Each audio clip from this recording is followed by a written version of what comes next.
IPL 2025-এর mega auction শেষ। Kolkata Knight Riders total 21 জন player নিয়ে squad গঠন করেছে, যার ভিতর 6 জন প্লেয়ারকে রিটেন করেছিল এবং 15 জন প্লেয়ারকে কিন্তু অকশন থেকে দলে নিয়েছে। টোটাল 50,95,00,00,000 টাকা খরচ করে কলকাতা নাইট রাইডার্স 15 জন প্লেয়ারকে অকশন থেকে কিনেছে।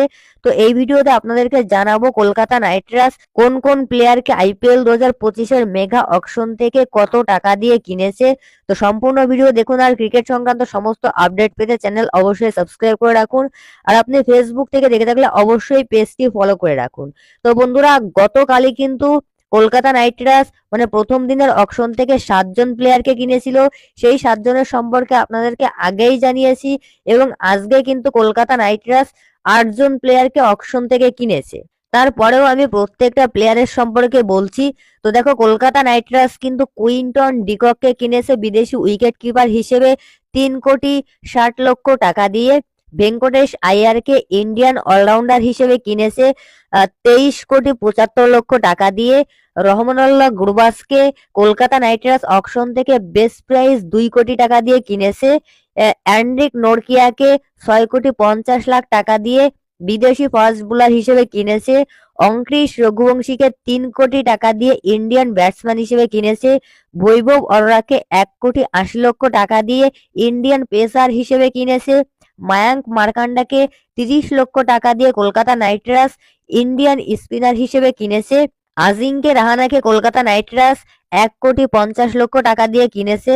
এরপর 9 নম্বরে রবমান পোয়েলকে কিনেছে 1,50,00,000 টাকা দিয়ে রাসেলের ব্যাকআপ হিসেবে।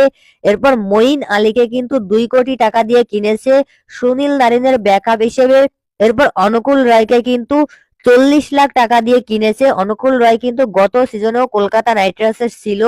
স্পেন্সার জনসনকে কিনেছে 2,80,00,000 টাকা দিয়ে।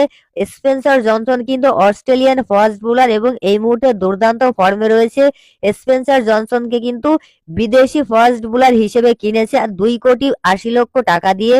এরপর উমরান মালিককে, জম্বু এক্সপ্রেস নামে যাকে চিনি আমরা, উমরান মালিককে কিন্তু ইন্ডিয়ান ফাস্ট বোলার হিসেবে 75 লক্ষ টাকা দিয়ে কিনেছে।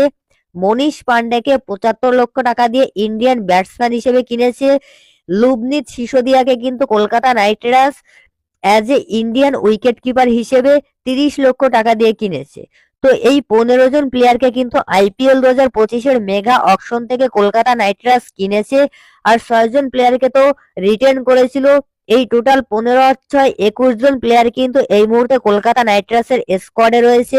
অর্থাৎ আইপিএল 2025-এ কিন্তু কলকাতা নাইট রাইডার্স এই 21 জন প্লেয়ার নিয়ে খেলবে। তো দেখো, কলকাতা নাইট রাইডার্স কিন্তু 50,95,00,000 টাকা খরচ করেছে। আর মাত্র কলকাতা নাইট রাইডার্সের কাছে কিন্তু রয়েছে 5 লক্ষ টাকা। এই 5 লক্ষ টাকা কিন্তু কেকেআর আর প্লেয়ার কেনার জন্য ইউজ করতে পারবে না, একাডেমির কাজে ইউজ করতে পারবে। তো কলকাতা নাইট রাইডার্সের স্কোয়াড কেমন হয়েছে কমেন্টে জানাবেন। ভিডিও ভালো লাগলে অবশ্যই লাইক করবেন। ধন্যবাদ।